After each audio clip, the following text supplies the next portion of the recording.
نہ وہ اپنی بیوی کا خیال ہے، نہ اپنے جسم کا خیال ہے، تو اس وقت بھی ایسا ہی ہوا۔ ابو درداء نے کہا کہ سلمان کے لیے تم بستر لگا۔ سلمان فارسی بستر لگا دیا گیا۔ سلمان فارسی نے ابو درداء سے کہا ابو درداء تم بھی میرے ساتھ سو جا رہا کرنا۔ اس وقت انہوں نے کہا کہ میں نے سوچا مجھے قیام کرنا ہے، تہجد کی نماز میں پڑھنا رہا تھا، اللہ کی عبادت کرنا۔ اس وقت سلمان فارسی رضی اللہ عنہ نے باقاعدہ سختی کے ساتھ زبردستی ابو درداء کو سلایا، اور رات کا آخری حصہ تھا۔ خود سلمان فارسی اٹھے، ابو درداء کو اٹھایا، اب اٹھو اب نماز پڑھو۔ نماز ختم ہونے کے بعد سلمان فارسی رضی اللہ عنہ نے ابو درداء سے کہا ابو درداء دیکھو تمہارے اوپر تمہارا اپنے جسم کا بھی حق ہے، تمہارے اپنے جو ہے بیوی کا بھی حق ہے، تمہارے اپنے آنکھوں کا بھی حق ہے، رات کا کچھ حصہ سویا کرتے ہو، رات کا کچھ حصہ جو ہے بیوی کا بھی حق ہے، اپنی بیوی کا بھی حق دو، اور جسم کا بھی حق ہے، کبھی روزہ رکھ لیا کرو، کبھی روزہ چھوڑ دیا کرو۔ لیکن ابو درداء پریشان بھی ہونے لگے، میری عبادتوں سے اس گناہ نے مجھے محروم کر دیا۔ فجر کی نماز ہوئی، فجر کے بعد جب اللہ کے نبی صلی اللہ علیہ وسلم سے معاملہ پیش کیا کہ اللہ کے نبی کل سے ہمارے ساتھ یہ معاملہ ہوا، کل دن کا معاملہ تھا، میں روزے سے تھا، سلمان فارسی نے مجبوراً مجھے روزہ توڑ کر جو ہے مجھے کھانے میں شامل کر لیا۔ رات بھر نماز پڑھنے والا، لیکن انہوں نے مجھے رات کا اکثر حصہ سلا دیا۔ اللہ کے نبی صلی اللہ علیہ وسلم میں کیا کروں؟ تو اس وقت اللہ صلی اللہ نے فرمایا ابو درداء سلمان فارسی نے جو کچھ کیا ہے انہوں نے سچ کیا ہے اور سچ کہا ہے، جو کچھ کیا وہ ٹھیک کیا ہے اور سچ کہا ہے۔ تو معلوم نہیں ہوگا۔ تو دوستو دیکھیے اگر ہم سوتے بھی ہیں یہ بھی عبادت ہے۔ ہم جو ہے دن بھر اگر کبھی کھاتے ہیں تو ہمارا کھانا بھی عبادت ہے۔ تو اس لیے یہ سمجھتا ہوں زندگی گزارو، ہماری زندگی اس طریقے کے مطابق زندگی گزارنا ہے جو طریقہ پیغمبر نبی صلی اللہ علیہ وسلم نے بھی بتایا ہے۔ اسی طرح سے دیکھو خزائن حاجت ہے، ہر انسان کی فطری ضرورت ہے، لیکن دیکھیے ہمارے شریعت اسلام نے پیغمبر صلی اللہ علیہ وسلم کا طریقہ بتایا۔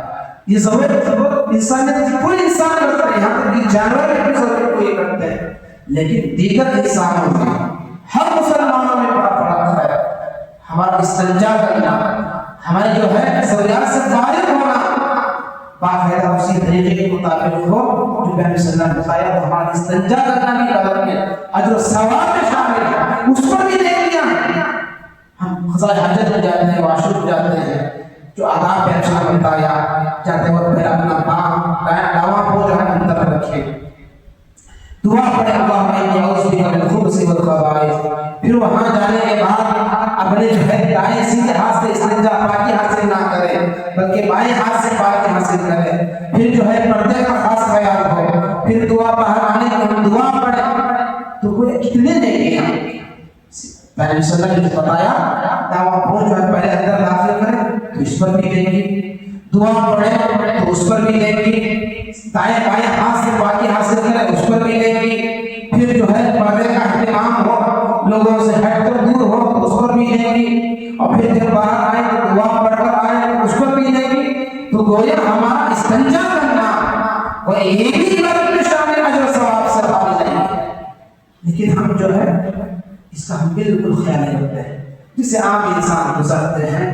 اور کتنے مسلمان ایسے ہیں جو پیشاب کی بات کرنے لیتے ہیں، بتائیے تو ان کی زندگی جانوروں کی زندگی میں کوئی فرق نہیں ہے۔ اسی لیے آپ اللہ العالمین کا فرمان ہے جو ایسے لوگوں کے بارے میں فرمایا اولئک الانعام بل هم اضل، یہ تو جانور ہیں بلکہ اللہ العالمین نے فرمایا بل اضل، یہ جانوروں سے بھی بدتر ہے۔ ایسے ہمارے مسلمانوں میں سے کتنے لوگ جو چھوٹی سی چیز، ایک چھوٹا سا عدد باقی لینا جس میں آپ لیے جسمانی طور پر بھی فائدہ ہے، روحانی طور پر بھی آپ کا فائدہ ہے۔ جو آدمی آپ دیکھیں جو باقی حاصل کرتا ہے کتنے بیماریوں سے محفوظ ہو جاتا ہے، اور بات صاف ہے ہمارے اللہ تعالیٰ کو پسند، آپ اپنے اللہ کے محبوب بندوں میں شامل آپ کو شمار ہوگا۔ اللہ پاک صاحب کو بہت پسند فرماتا ہے چھوٹی سی چیز اگر اس سے غافل ہو جائے تو اس پر بڑی سخت وعید بھی ہے۔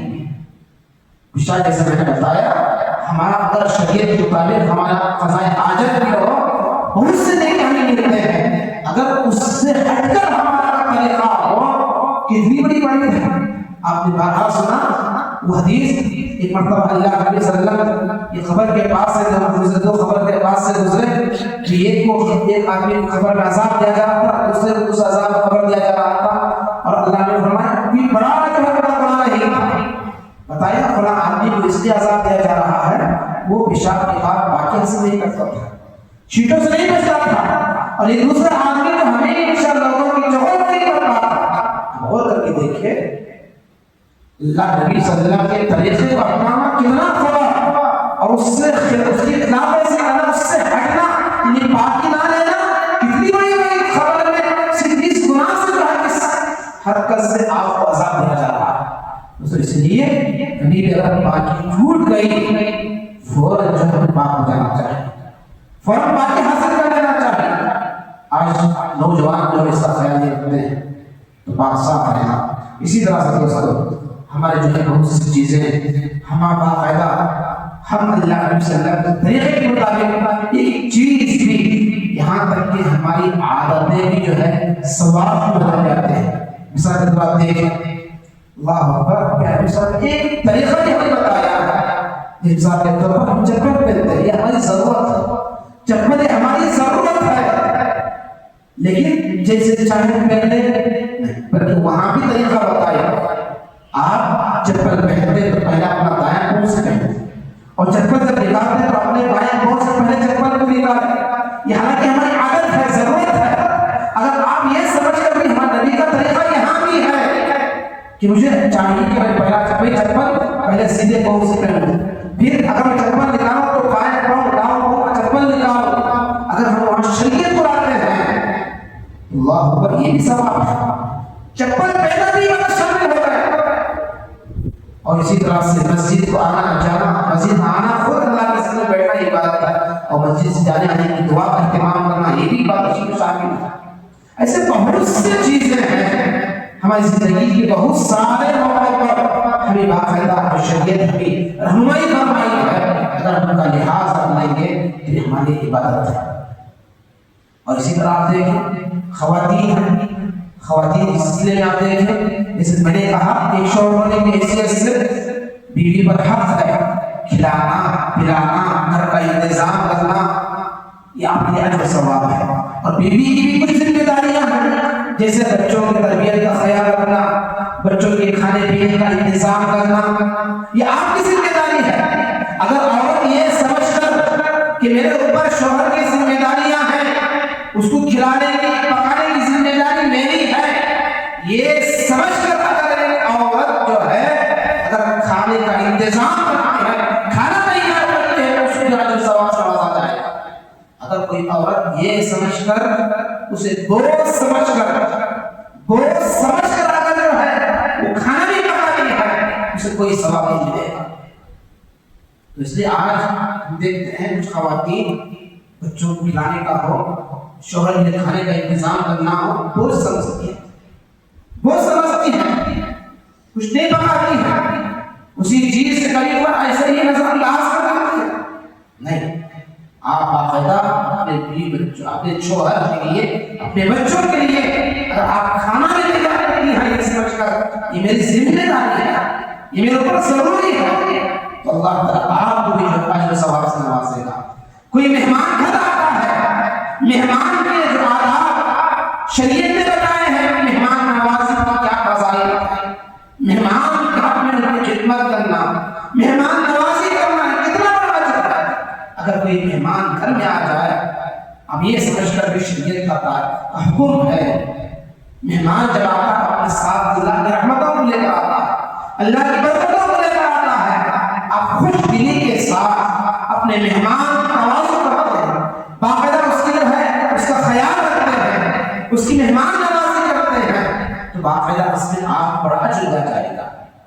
آپ کا کوئی رشتہ دار آ گیا، آپ ایک تو مہمان بھی ہے، دوسرا رشتہ دار بھی ہے، اس سے سلام کلام کرنا، باقاعدہ اس سے اچھے انداز سے بات کرنا، یہ سمجھ کر ایک میرا رشتہ دار بھی ہے، میں اس کے ساتھ صلاح نہیں کروں، اس کے ساتھ گفتگو کروں، اور اس کی اچھی مہمان نوازی کرو. ایک تو مہمان ہونے کی حیثیت سے آپ کو ثواب، ایک تو صلہ رحمی کرنے کی وجہ سے آپ کو ثواب. بعض دفعہ ایسا بھی ہوتا ہے جیسے میں نے بتایا، بعض خواتین جو ہے اسے بوجھ سمجھتی ہیں.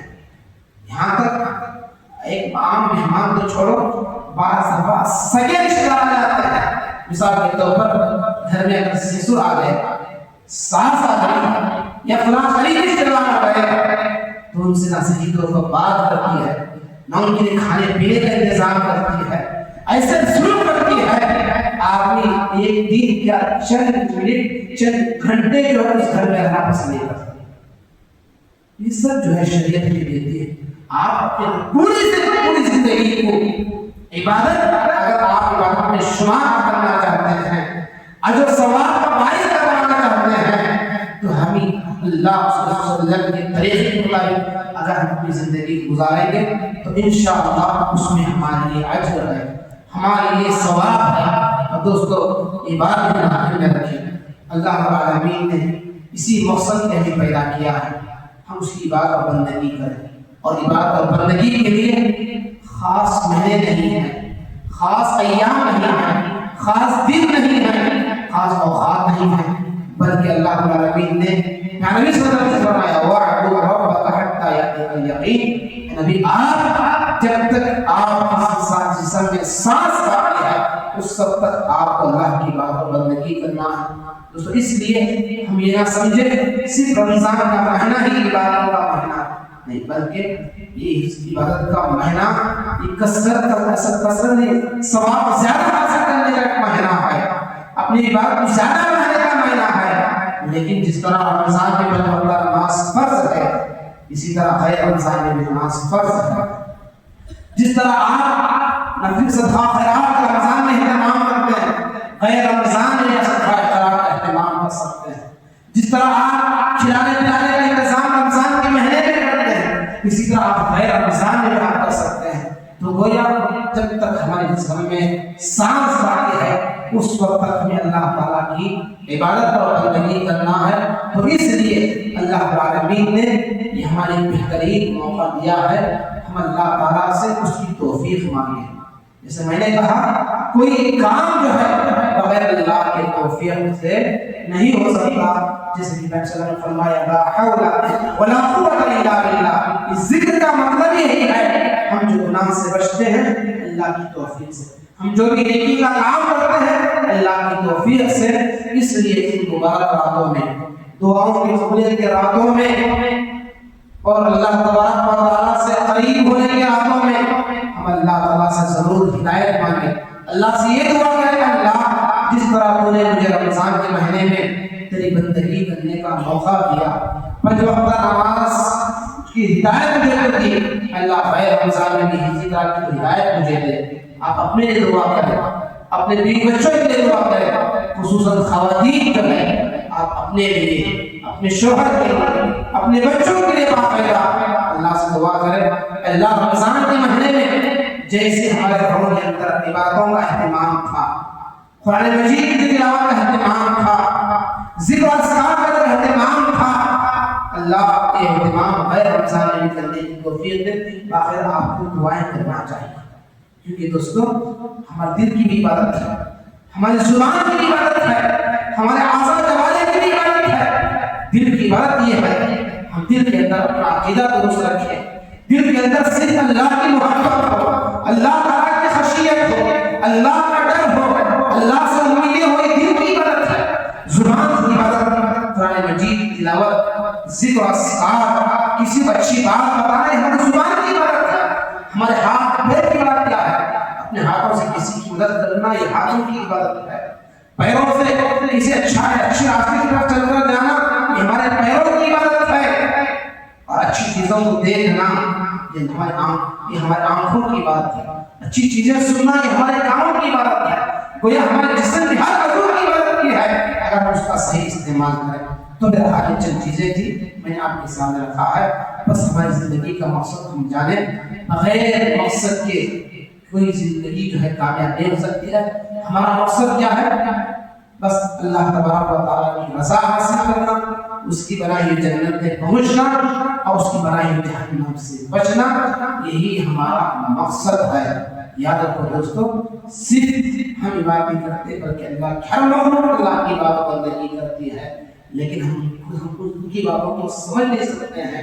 لیکن ہر مخلوق، سورج بھی اللہ کی بات کر رہا ہے، چاند ستارے بھی اللہ کی بات کر رہے ہیں، یہ درخت اللہ کی بات کر رہے ہیں، یہ شجر حجر سارے مخلوقات اللہ کی بات بندگی کر رہے ہیں، لیکن اللہ نے ہمیں عقل دیا ہے، سوچ سمجھ دیا ہے، ہم جو اس کی بات سے غافل ہیں، کیوں ہم بے مقصد زندگی گزار رہے ہیں؟ اس لیے با مقصد زندگی گزارے، مقصد ہو اور مقصد کو سامنے رکھا کوئی بندہ زندگی گزار رہا ہے تو انشاءاللہ اس کی پوری زندگی جو ہے اللہ کی عبادت اور بندگی میں گزرے گی، اور اس کی پوری زندگی جیسے کہ اللہ تعالیٰ نے فرمایا ان صلاتی ونسکی ومحیای ومماتی للہ رب العالمین مصداق ہونا۔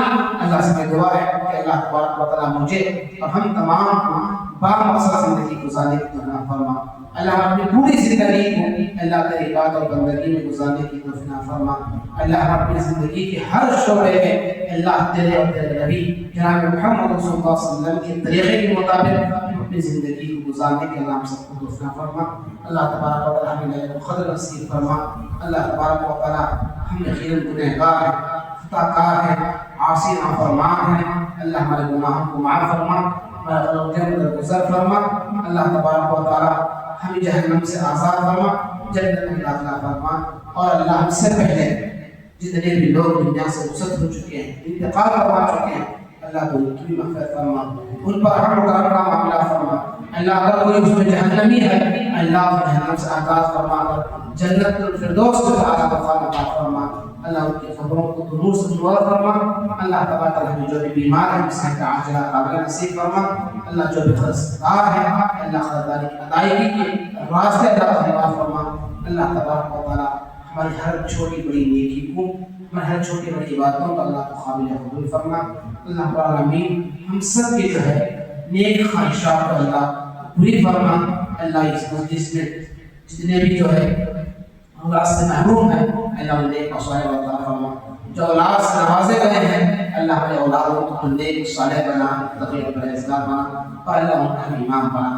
آمین۔ ربنا تقبل منا انك انت السميع العليم وتب علينا انك انت التواب الرحيم صلی اللہ علیہ نبی آمین۔ محترم حضرات، جیسا کہ بتایا گیا کہ باقاعدہ اس کو ہم ایک اللہ کی نعمت سمجھے، اور وقت کا ہر لمحے کا جو ہے کہ قدر کرے، کیونکہ پھر ہو سکتا ہے ایسی راتیں رمضان کے بعد بھی آئے، لیکن یہ راتیں نہیں آ سکتی، تو اس لیے ہزار مہینوں سے بہتر بات ہماری پوری زندگی، اور ہماری پوری زندگی میں آج کیا ہے 50-60 زیادہ سے زیادہ 60 سال کی عمر ہے، اس سے کم عمر میں بھی دنیا سے انسان چلے جاتا ہے، وہ کی کوئی جو ہے گارنٹی نہیں ہے۔